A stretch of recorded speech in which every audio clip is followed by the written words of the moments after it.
Voici le Draw My Life d'un réfugié à Genève. Une fois traversé la frontière, ces 150 réfugiés sont accueillis dans un centre d'hébergement à l'aéroport de Genève. Dans ce centre, ils y recevront des soins médicaux, des habits, de la nourriture et un smartphone si besoin.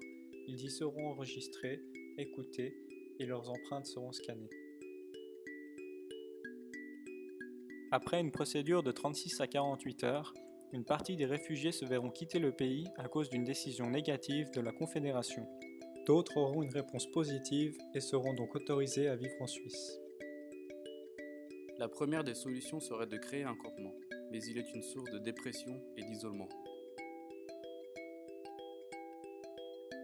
Pour ce faire, nous créons une application mobile sur smartphone, accessible à tous en plusieurs langues, avec une grande simplicité d'utilisation et qui a pour but d'améliorer l'intégration des réfugiés en Suisse. Une fois cette application ouverte, on tombe sur un menu très simple avec en haut des questions-réponses que se pose un réfugié en arrivant dans un nouveau pays.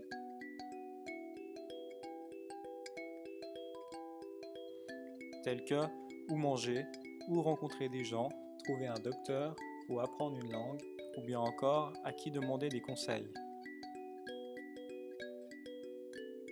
La deuxième partie concerne le profil du réfugié, où il peut indiquer son nom, son âge ou ses diverses compétences. Ce que l'on perçoit comme une masse de réfugiés est en réalité une diversité de profils. Parmi ces profils, on retrouve des jeunes de 18-25 ans, des adultes seuls de plus de 25 ans,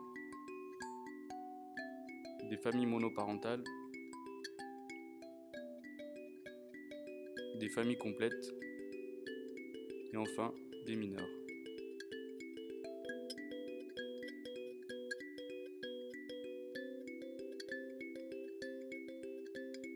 Afin d'éviter un trop grand rassemblement qui engendrerait une mise à l'écart, l'idée serait de les dispatcher dans la ville, principalement proche du centre et des services sociaux. Les autres seront logés selon leur profil et l'offre disponible sur l'application.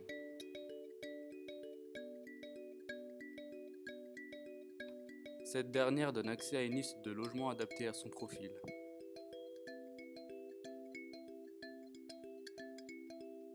Cette liste offre une variété d'annonces de logements proposées par des propriétaires genevois. Cela va de la colocation au logement individuel.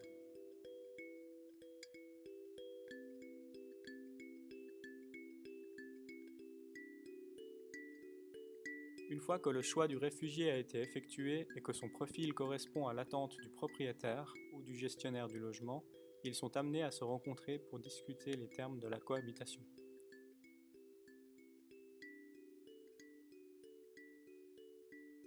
Les jeunes adultes de 18 à 25 ans seront placés dans des logements étudiants. Ici, nous avons pris un exemple de la cité universitaire qui se trouve à Champel.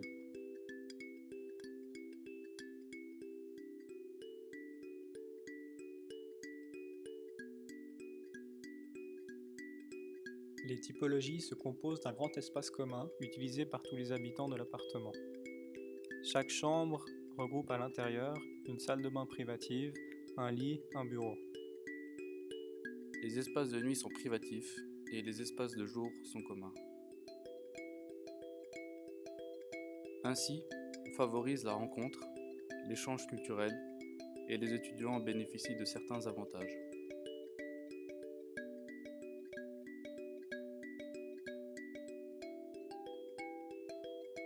Les adultes seuls de plus de 25 ans pourront bénéficier d'une colocation avec des personnes âgées ou des personnes handicapées. Dans un cas d'urgence comme celui-ci, l'idée serait d'adapter le logement plutôt que de le transformer. Et ainsi, une salle à manger peu utilisée deviendrait une chambre pour un réfugié. Et le propriétaire conserverait ses espaces privés.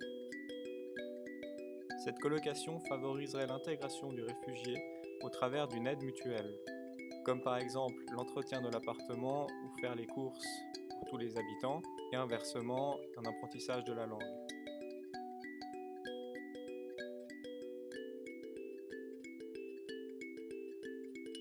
Les mineurs non accompagnés seront placés dans un centre d'hébergement dans le quartier des Acacias. Ce centre leur est totalement dédié.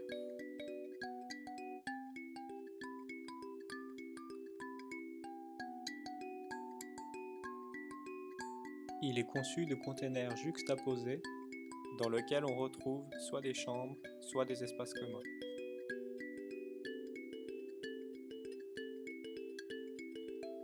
Dans chaque chambre, on y retrouve 2 lits et des espaces de rangement.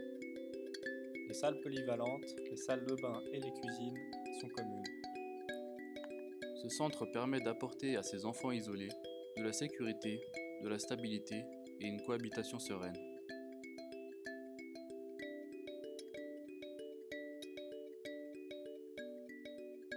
Les familles complètes pourront habiter dans des logements individuels, ce qui favorisera leur intégration dans le quartier.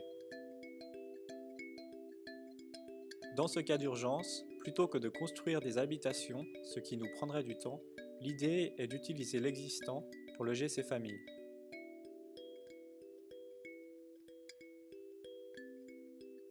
Le fait d'habiter dans un logement individuel leur permet de se l'approprier et de gagner en indépendance. Vivre au cœur d'un quartier facilite aussi leur insertion sociale.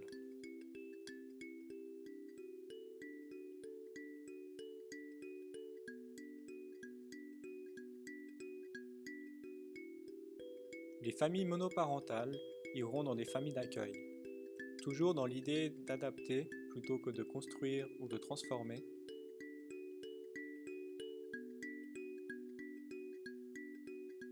Les familles d'accueil pourront envisager d'installer des réfugiés dans une pièce vide ou peu utilisée, telle qu'un bureau. Cette modification est rapide et peu contraignante. les 2 familles pouvant s'offrir des aides mutuelles, cela favorise l'intégration et la socialisation des réfugiés.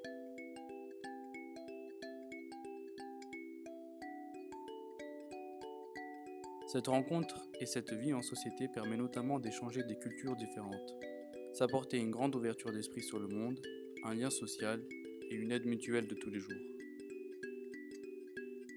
Dans un rapport, l'UNHCR déplore des problèmes d'intégration, causés entre autres par l'ennui et l'isolement. Pour ce faire, nous proposons une plateforme d'échange de biens et services, dans le but d'aider et d'occuper les réfugiés.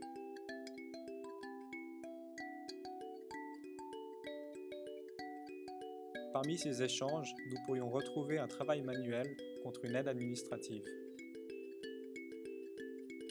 On peut imaginer une multitude d'autres de services, comme des cours de français ou une donation de vêtements.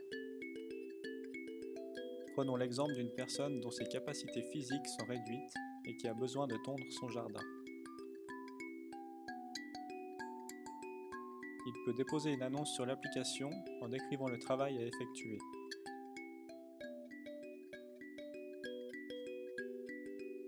Un réfugié choisit alors de travailler pour elle et on lui propose en échange de repartir avec un panier de pommes du jardin.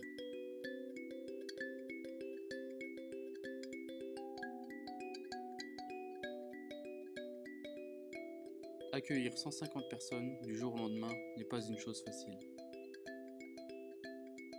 Cela ne relève pas simplement des autorités, mais de toute une société. L'implication et la multiculturalité genevoise est une force dans ce processus d'accueil des réfugiés, sans qui l'idée de l'intégration ne fonctionne pas.